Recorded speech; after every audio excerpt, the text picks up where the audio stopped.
Saitama! Hello and welcome to the figure review show, I'm just gonna call it like that. This time we're gonna have a look at, as I said, Saitama One Punch Man from the, hold on, I always say that wrong, Nendoroid. Not Nendoroid, not Nendo whatever. I always say it wrong. So, Nendoroid. I gotta keep that in mind. So, it's Saitama from Nendoroid.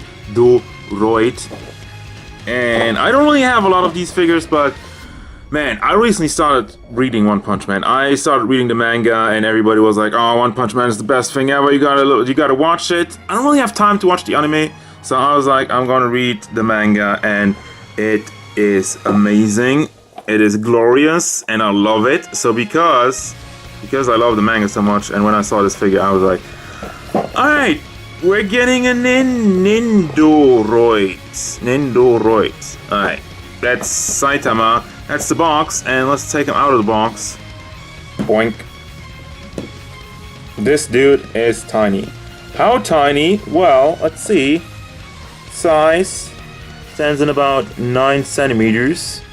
Almost 9 centimeters to the top of his head. Which means he's a little over 3.5 inches.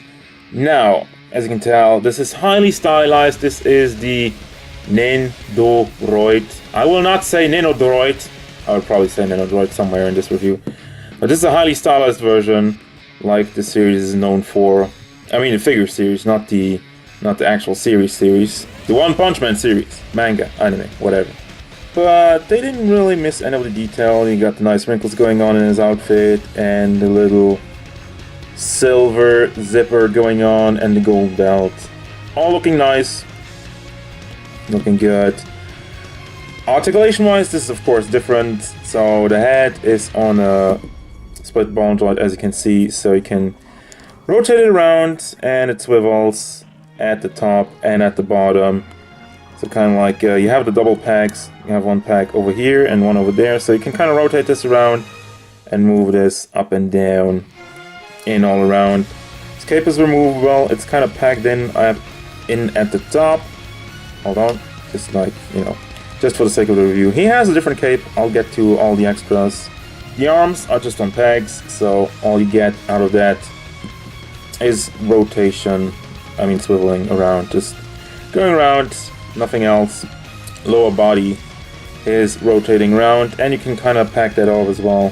Just kind of goes out. Of course, it gets blocked by the belt, but it's one of these things you can kind of take it out a little bit and peg it back in straight all the way in. So then at the legs, it gets a pretty good motion actually, because you have another double packed ball. So forward and back, it doesn't really do that much, but if you have the ball, rotate it to the side, you can get a lot more out of that, because it gets blocked, but then same thing, you pull it out a little bit and it goes up all the way, and you peg it back in. And of course it goes all the way around the world, around the world. And that's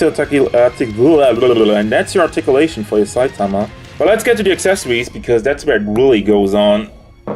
So he comes with a different face. The angry head, angry face, yelling. Like I said, he comes with a different cape that kind of just waves off to the side. Also, nice shading going on in the cape. Let me have a look at the other one. Seems to have a lot less, but it's... yeah, there's a lot of shading going on in this one. The original one, not really so much. I don't really see. And then as far as different pieces go, you have the crossed arms, which you just kind of peg in. You have a bag, a grocery bag, of course. There's gonna be a sale somewhere, so we gotta be quick and take out grocery bags. Also with a nice logo going on there. Then we got an angled foot, angled leg actually, with the ball attached to it, which, yeah. And you have an angled arm with a fist hand. And then you got another fist hand, which is also kind of angled, as you can tell. It kind of goes out to the side here, and you got a fist, but you also got like an open hand extra Probably to hold the grocery bag. Let me test that out. Yep, totally to hold the grocery bag. You get a different hand. And that's what it looks like once you pretty much got everything assembled. You got your Saitama, of course you got your base, which I forgot to mention. And like I said, you can kind of replace the fist hand with the open hand for the back. So they also swivel around, which is also something I forgot to mention. I'm sorry, I'm not used to these. Nendoroid. Did I say it right now? Hold on. Nendoroid. Yeah, it's correct. It's correct. We got it. But yeah. Final thoughts for this little guy. Should you get this one? Should you not get this one? It really depends if you like this highly stylized look. I, for one, do not have a lot of these, but for Saitama, for pretty much like more of a goofy character, especially with this face, I just looked at this face and I was like, hell yeah, I want this. And it was also fueled due to the One Punch Man hype, which is kind of going on right now in my mind. But overall, I think this looks good if you're into the Nendoroid. I almost said it wrong. If you're into these kind of things, if you like Funko Pop or something, I can definitely recommend this one. I think it looks cool. Comes with a bunch of different stuff. And at the price point, I think it's okay. Although I'm more like a Figma SH Figure Arts guy. But for the time being, I think this is a pretty good looking Saitama, pretty funny. And just look at that face. I don't need to say anything. Just look at that blank stare. It's so amazing. It's so amazing. Ah! As usual, guys, thank you very much for watching. Don't forget, if you enjoyed this review, feel free to hit it up with a like. And maybe subscribe to the channel so you can stay tuned for more figure reviews, gameplay stuff, and whatever Saitama wants. Punch. Goodbye.